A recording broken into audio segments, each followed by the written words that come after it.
Bismillahirrahmanirrahim. Assalamualaikum warahmatullahi wabarakatuh.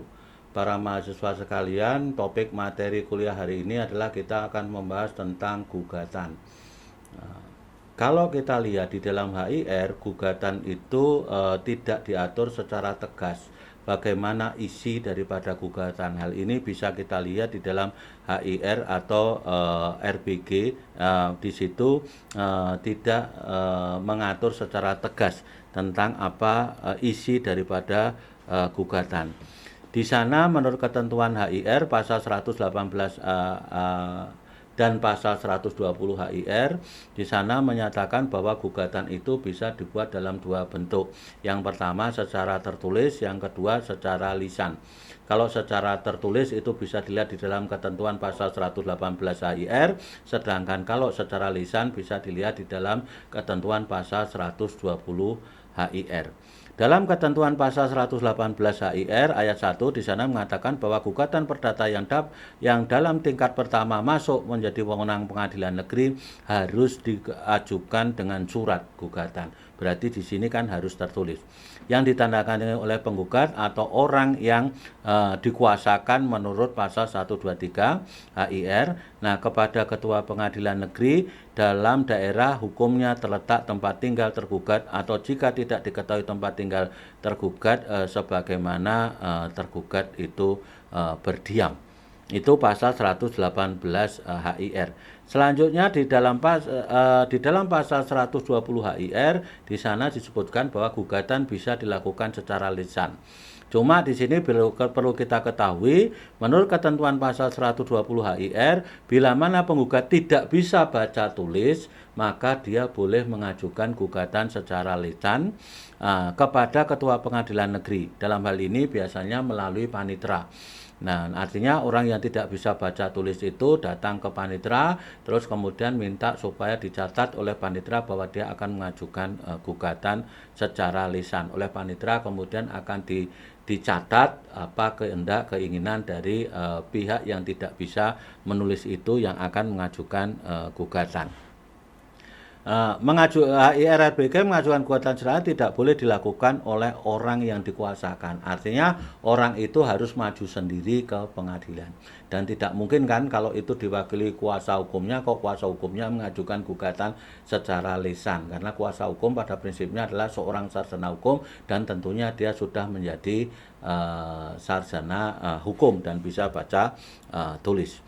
Nah, bagaimana kita menyusun gugatan? Ini ada beberapa kiat dan strategi ketika kita mau membuat gugatan. Yang pertama adalah memahami dan mengerti substansi permasalahannya dengan melihat fakta-faktanya. Nah, fakta di dalam hukum itu ada tiga, ada fakta peristiwa, fakta perbuatan, dan fakta hubungan hukum. Nah, dari peristiwa fakta-fakta itu kemudian kita cari bukti-buktinya. Nah, fakta yang terbuktilah yang nanti akan kita uraikan di dalam gugatan.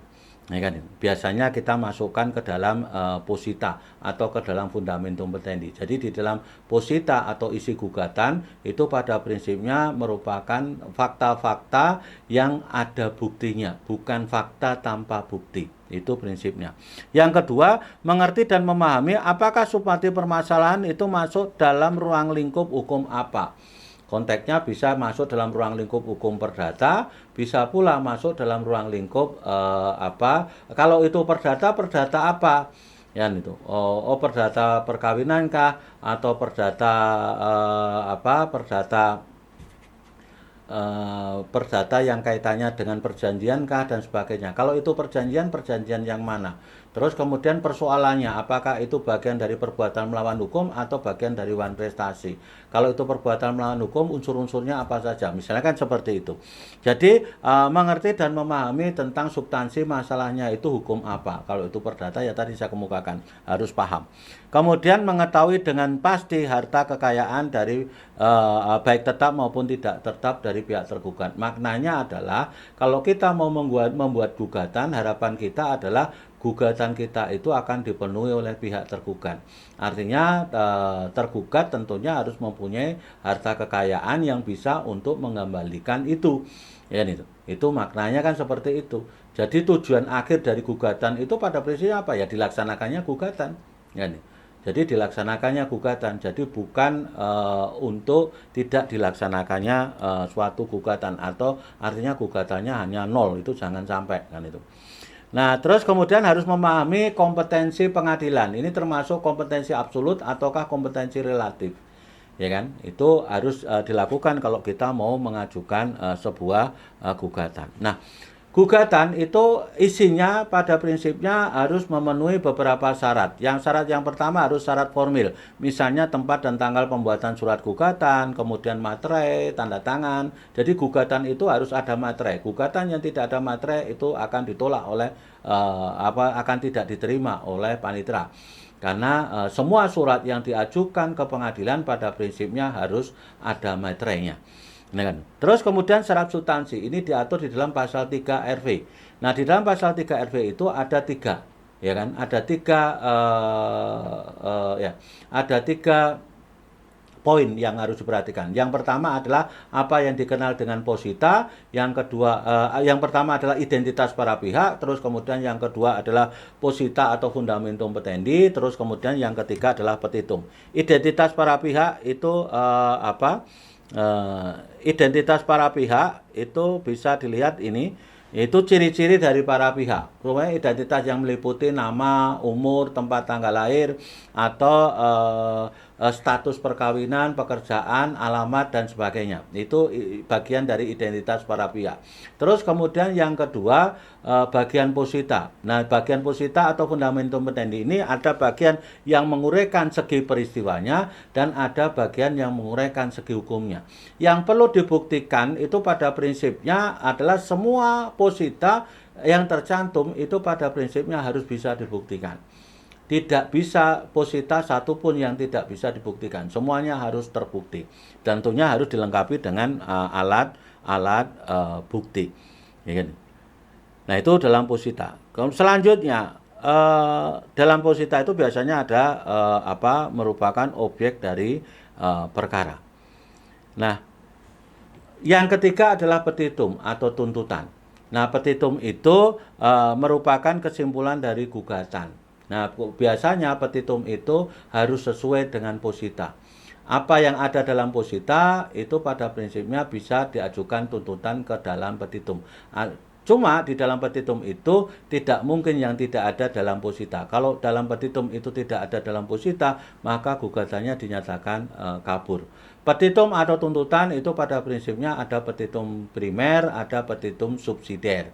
Kalau petitum primer itu ada 2, yaitu petitum pokok, tuntutan pokok, dan tuntutan tambahan.